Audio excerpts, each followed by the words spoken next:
Welcome back to Tell Me More Stories Told as Podcast, where we take these deep dives into the lives and stories that I guess captivate us all. Mm-hmm. And today Yeah. we are diving deep into the world of a true Hollywood titan, Robert De Niro. Yeah.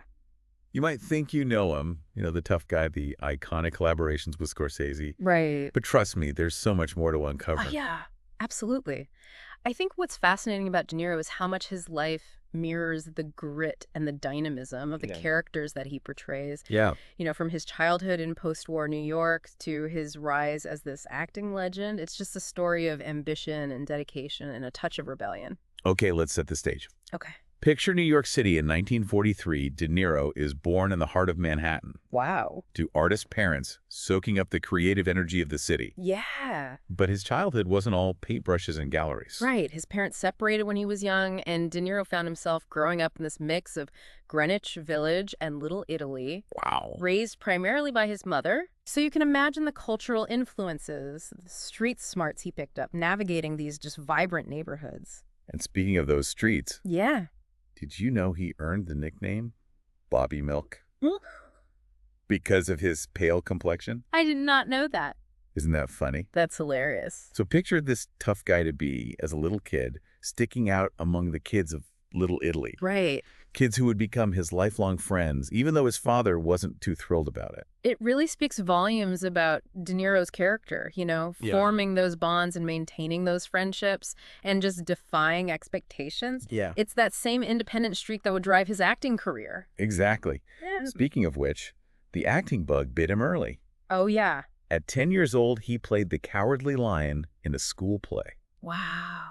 Can you imagine De Niro, the future Travis Bickle, Yeah. starting out as the lion in The Wizard of Oz? That's amazing. Talk about range. It shows that there was always just an inherent theatricality in him, Yeah. that willingness to step into different shoes. Yeah, And that's a thread that runs through his entire career. absolutely. Then at 16, he drops out of high school. He's chasing a dream. Wow.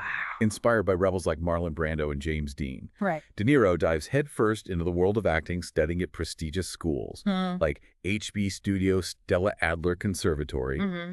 and of course the legendary Actor Studio. Oh, yeah. This is where his commitment to method acting really takes hold. Exactly. And this isn't just about learning lines and hitting your mark. Right. This is about De Niro immersing himself in his roles. Yeah. He becomes the character, mind, body, and soul. We're talking about learning Sicilian dialects for The Godfather Part 2, Right. living as a taxi driver and losing a dangerous amount of weight for Taxi Driver, Oh, my gosh. and the ultimate physical transformation, gaining 60 pounds and training as a boxer for Raging Bull. Oh, wow. That level of dedication isn't just about performance. It's about pushing boundaries, exploring the depths of human experience. It's this intensity that makes his performances so captivating. It's that raw, unfiltered energy that captivates us, isn't it? Absolutely. And his career takes off. Early collaborations with Brian De Palma put him on the map. Mm-hmm. But it's his partnership with Martin Scorsese that truly ignites a cinematic firestorm, Oh, yeah. starting with Mean Streets in 1973. Yeah. They create a dynamic that would redefine filmmaking. Scorsese provided the canvas, and De Niro became the brushstroke. I love that. Together, they crafted these characters that were flawed, raw, and undeniably human. Yeah. They tapped into this underbelly of American society, exploring themes of guilt redemption and this struggle for identity. And that's where those 2 Academy Awards come in. Right. They're the first Best Supporting Actor for his chilling portrayal of young Vito Corleone in The Godfather Part 2, Wow. sharing the screen with the legend himself, Marlon Brando, Incredible. and then Best Actor for the physically and emotionally transformative performance in Raging Bull. It's actually incredible to think De Niro and Brando are the only 2 actors to win Oscars for portraying the same character at different ages. Now, that's a fun fact for your next trivia night. That is a good one.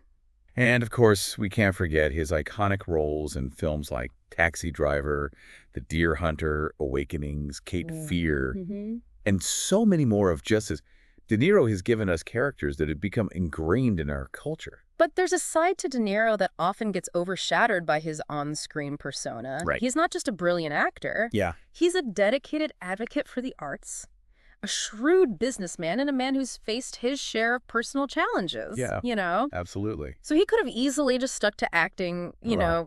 rested on his laurels, but De Niro's got this restless energy, this need to create, to build, Yeah. and that's where Tribeca Productions comes in. He co-founds it, and it's the driving force behind the Tribeca Film Festival. Think about that for a second. Yeah. This isn't just about starring in movies. Right. De Niro is actively nurturing the film industry, giving a platform to new voices, new stories. Absolutely. He's paying it forward, Yeah. fostering a whole generation of filmmakers. And his entrepreneurial spirit extends beyond film. Right. He's a restaurateur, hotelier.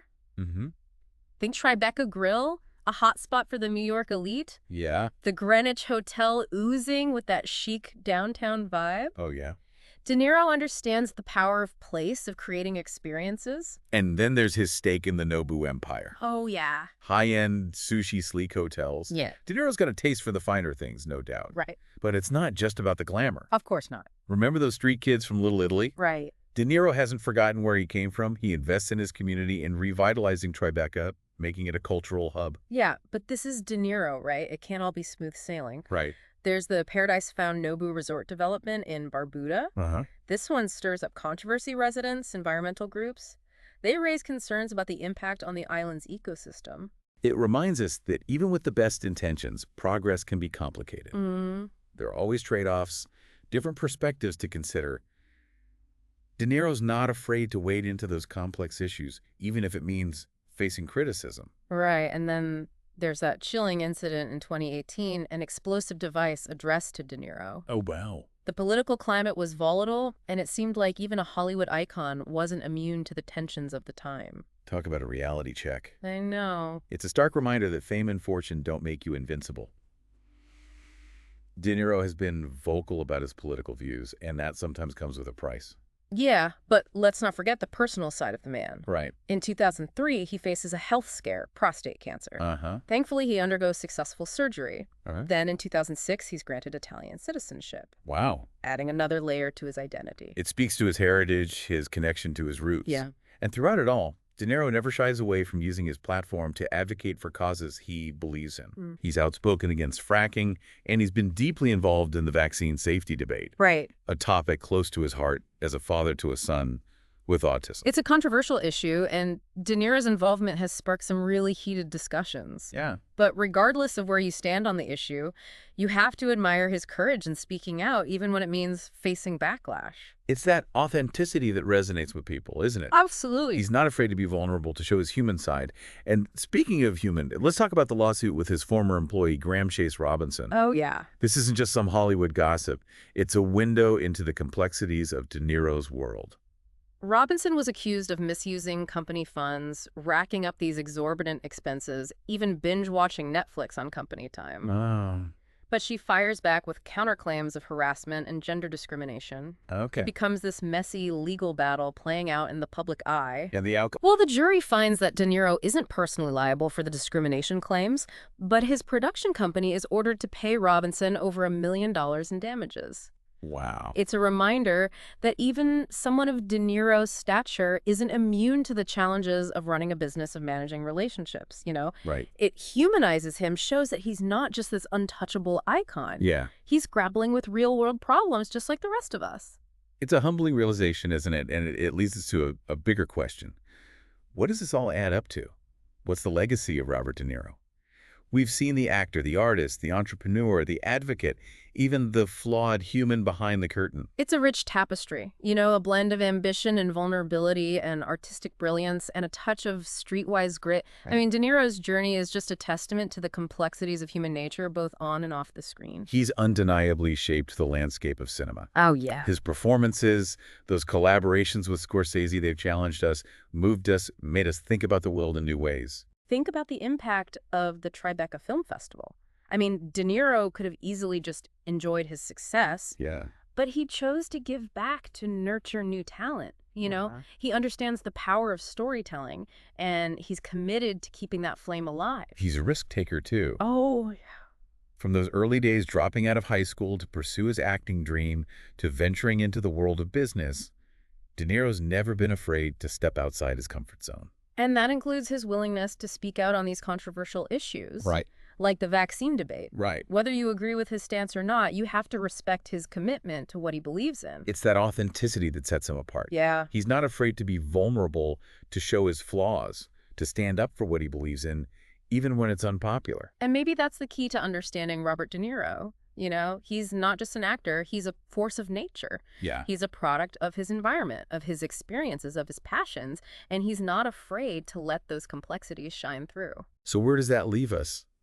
De Niro's still working, still evolving, still pushing boundaries. Who knows what other stories he'll tell, what other mountains he'll climb. It's a reminder that even for someone who seems to have done it all, the journey's never really over, you know? Right. There's always more to explore, more to create, more to learn.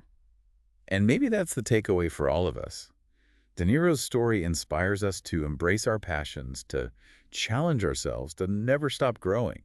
It's a reminder that life is a tapestry woven with threads of ambition, vulnerability, and the relentless pursuit of something more.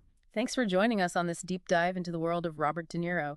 We hope it's given you a glimpse into the man behind the icon, the heart beneath the grit. Until next time, keep exploring, keep questioning, and keep telling your stories.